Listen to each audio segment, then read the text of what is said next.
Yan berbareng dirancangnya, waktu semakin larut malam, isi pikirannya tetap dipenuhi oleh Taeyong dan masih penasaran kemana perginya.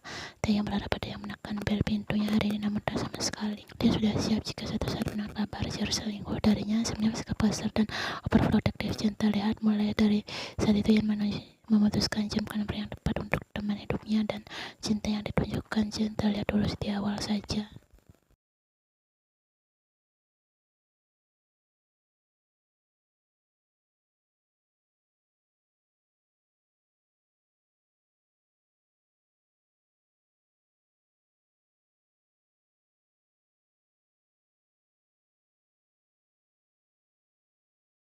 Hayen, oh astaga, Chen merasa terkejut saat Jimin dan Taeyong terjatuh di depan pintu rumahnya. Taeyong terlihat mabuk, sedangkan Jimin terlihat kewalahan membawa tubuh Taeyong yang besar itu. Taeyong mabuk dan rasanya melihat Yen.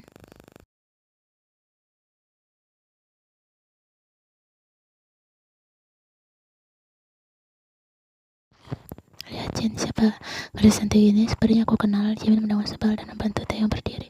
Ya kau, saat berat rasanya aku seperti memukul babi, kau tahu? Ucap Jimin. Taeyong sudah kehilangan kesadaran, hanya tersenyum dengan mata terpejam. Yan merasa heran kenapa Jimin membawa Taeyong ke tempatnya. Maaf Tuan Jin, tapi ini ada apartemen Taeyong di sana. Dia menggelengkan kepala. Tidak, ini rumahku. Jimin, sebaiknya aku pulang ya.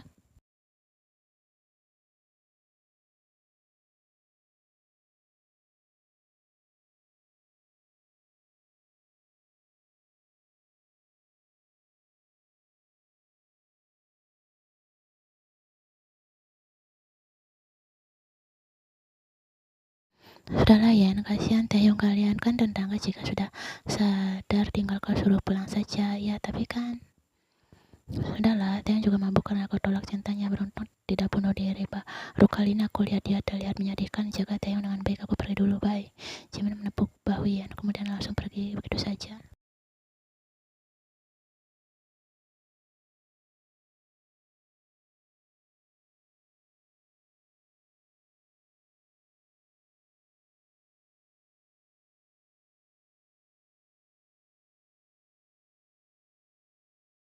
Dasar menyusahkan saja. Yan mendekati Taeyong dan menarik kedua tangan pria itu, lalu menyeretnya dengan pelan. Yan membanting tubuh Taeyong keranjang.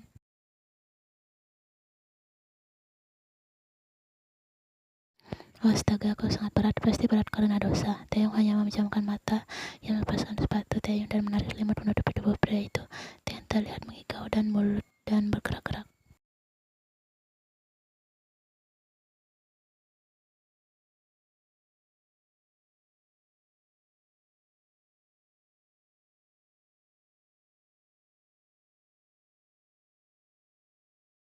Dia menolakmu karena kau jelek mungkin. Taeyong memejamkan matanya, terlihat terkejut saat Taeyong sudah mengubah posisinya menjadi duduk. Jelek, kau bisa lihat sendiri bagaimana wajahku kan. Semua orang tahu Kim Taeyong sangat tampan.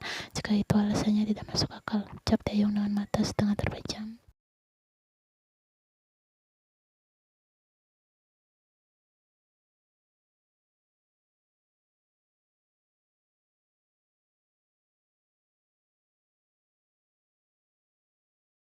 Aku tak tahu, yang jelas dia pergi saat aku merasa hatiku bagaikan mati, dan aku sadar bahwa aku hanya menginginkannya sekuat tenaga. Aku berusaha berpaling kepadanya yang lain, tetap tidak bisa. Yang tak bisa menahan senyumnya. Bolehkah aku tahu siapa namanya dan dia orang seperti apa? Namanya Yen, wajahnya mirip denganmu, sangat cantik. Aku menyukai senyumnya yang tulus dan cara dia mencintaiku. Saat dulu aku merasa bahagia saat kita pernah bersama, merasakan bagaimana perhatian dan kasih sayangnya yang tak pernah aku lupakan sampai sekarang. Ketika dia pergi, aku merasa sangat hancur. Hidupku jauh lebih hancur dari apa yang terlihat. Setiap hari aku dipenuhi rasa penyesalan.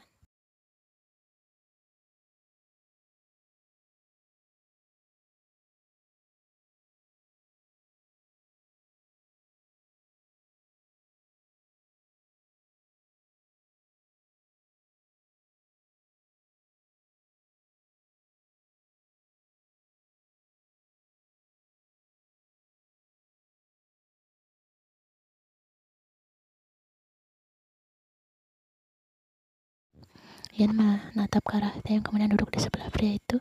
Yan menyentuh wajah tampan itu. Hal itu membuat Taeyong menatap ke arah Yan dengan mata memicing. Yan mengusap wajah tampan itu pelan. Yan tahu Taeyong memiliki besar, namun di satu sisi Taeyong memiliki hal yang bahagia.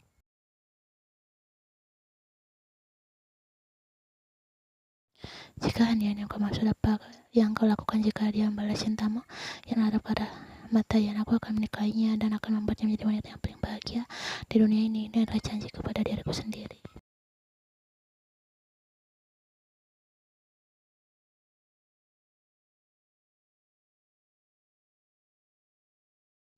Yan menyentuh rahang Taeyong dan mencium bibir pria itu. Yan melompat secara bergantian atas dan bawah. Taeyong yang merasakan ciuman itu memejamkan matanya. Pengaruh hal membuat Taeyong tak terlalu membalas Yan. Yan tidak tahu kenapa dia harus mencium Taeyong, namun jelas dia hanya ingin.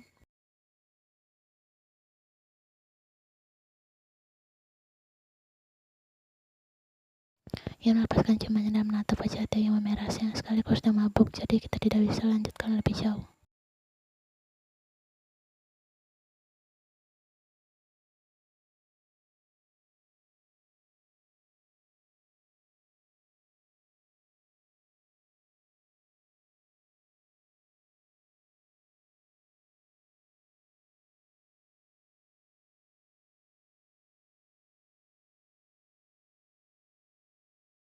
Kesan menggemaskan. Yan tidak bisa terus bersikeras-keras perasaannya dan egonya hanya karena Taeyong mabuk, makanya dia berani seperti ini. Jika Taeyong dalam keadaan sadar, sudah pasti Yan akan kembali ke mode awalnya. Taeyong membuka matanya pelan saat merasakan mentari pagi menyapa penglihatannya. Dia merasa kepalanya begitu berat dan sangat pusing. Dia melihat sekeliling kamarnya. Dia tahu ini bukan kamarnya. Dia tidak tahu ini berada di mana sekarang, namun dia melihat ada foto Yan yang terpajang di dinding. Dia merasa terkejut dan kesadarannya terkumpul kembali.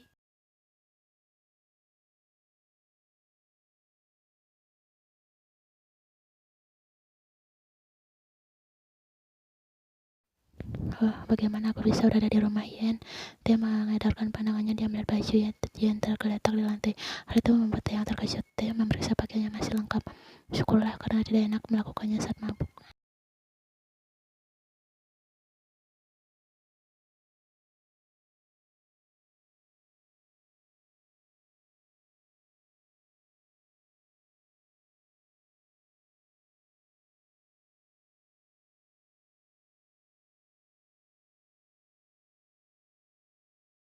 Taeyong merasa canggung. Dia takut Yan akan memarahinya lagi karena merepotkan gadis itu.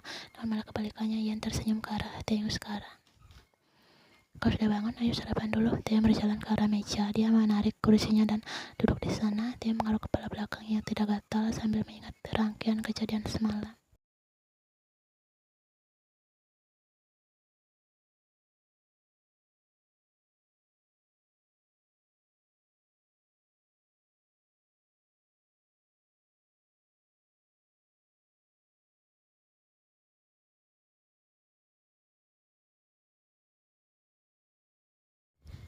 Makan jangan membuat tenagaku sia-sia, ucap Yan sambil meminum segelas susunya. Taeyong berdeham canggung dan mengaduk-aduk sup tersebut. Hatinya merasa ada yang menjengkel saat mengingat hal yang dikatakan Jin semalam. Jika Yan sudah tahu kenapa gadis itu masih bersikap baik padanya, jika Taeyong menjadi Yan, tentu dia akan balas dendam.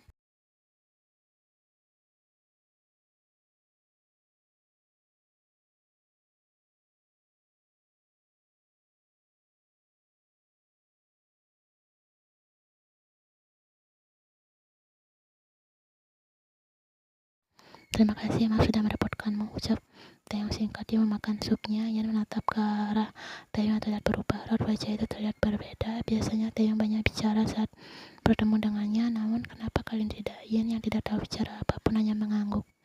Aku hanya ingin mengatakan sebaiknya kau tinggalkan Jin. Pria itu tidak baik untukmu. Aku hanya mengatakannya saja. Semalam aku lihat dia bersama gadis lain di bar. Yan menggerakkan gerakannya dan memegang sendok terhenti. Yan tidak terkejut. Dia sudah siap mendengar semua ini. Namun ternyata lebih cepat dari prediksinya.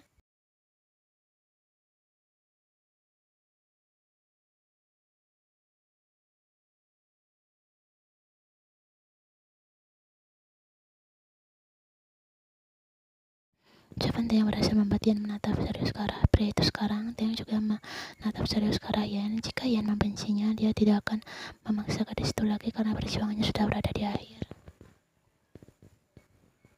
Katakan sejujurnya, apa kau sudah membenciku? Ian mengalihkan pandangannya ke arah lain. Hei, apa maksudmu? Kau aneh. Lanjutkan makan. Aku serius, aku tahu semuanya bahwa aku adalah orang yang kau benci kan, karena aku penyebab dari kecelakaan ayahmu.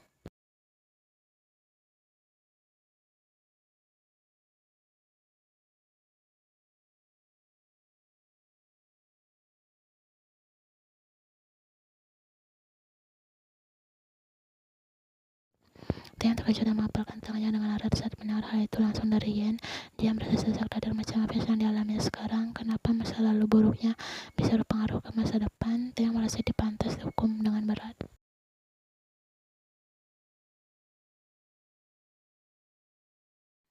Maafkan aku, lirih Tian sambil menunduk dengan perasaan dicamuk dan penyesalan begitu dalam. Aku tahu kau sebenarnya pantas di penjara. Aku bersedia kasus ini dibuka kembali dan menerima hukuman jika kau yang memintanya, dan aku berjanji akan pergi dari kehidupanmu, Yen.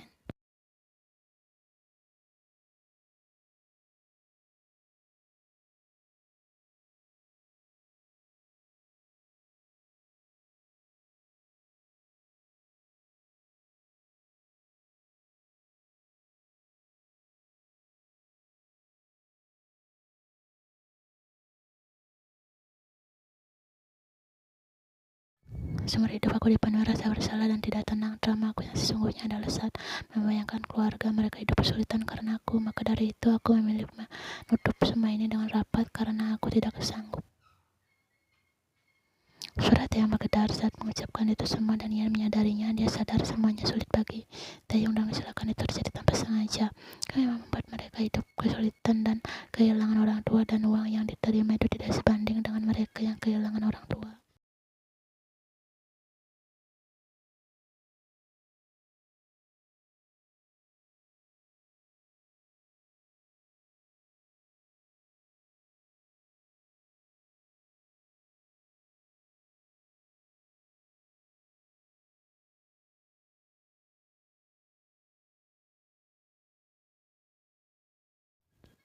Yang mengurus dan membereskan kasus itu adalah pengacara keluarga Taeyong. Uang yang dikeluarkan tidak sedikit. Taeyong juga bertanggung jawab membiayai keluarga korban jika ada anak yang masih sekolah ataupun bayi. Ian melihat Taeyong yang terlihat begitu menyesal dan terpukul saat mengetahui semuanya. Ian berjalan mendekati Taeyong dan memeluk pria itu yang sedang duduk dari belakang. Hal itu membuat Taeyong terkejut. Ian tahu Taeyong trauma, bahkan dia juga mengalami masa sulit. Egois rasanya jika Ian membenci Taeyong karena sebuah musibah yang tidak terduga.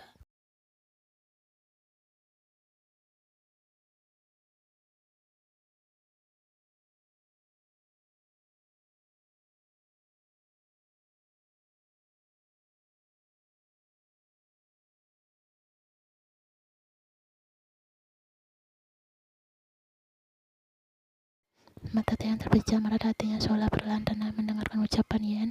Tangan itu perlahan menyentuh tangan Yen yang sudah memeluknya itu. Aku merasa sangat menyesal atas kejadian itu. Rasa trauma aku datang ketika membayangkan mereka dan peristiwa di hari itu. Hari itu akan merasa sangat hancur. Aku mengalami koma panjang setelah kecelakaan. Kejadiannya cukup membekas dan aku tidak mampu memutarnya kembali.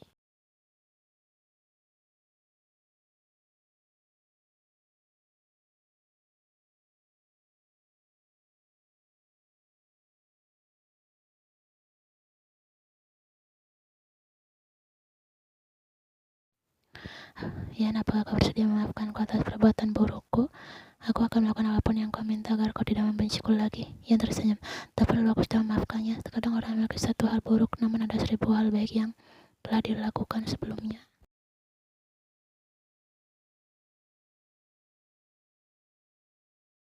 Dia menggenggam tangan Yan yang memeluknya itu dengan erat. Dia kemudian berdiri dan menghadap ke arah Yan. Dia mesti percaya Yan akan memaafkan semuanya dengan mudah. Dia menjatuhkan air matanya, kemudian dia melangkah dan memeluk tubuh Yan dengan erat.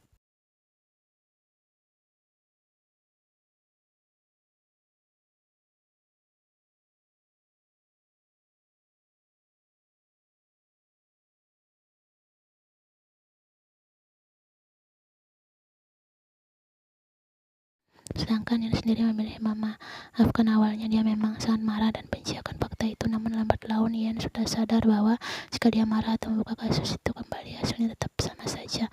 Taeyong yang dipenjara tetap tidak akan membuat masa lalu ya tidak sulit. Semuanya itu telah berlalu. Bagaimanapun ada Shintayan yang kembali muncul ke permukaan mampu menetralisir rasa benci yang muncul sementara itu.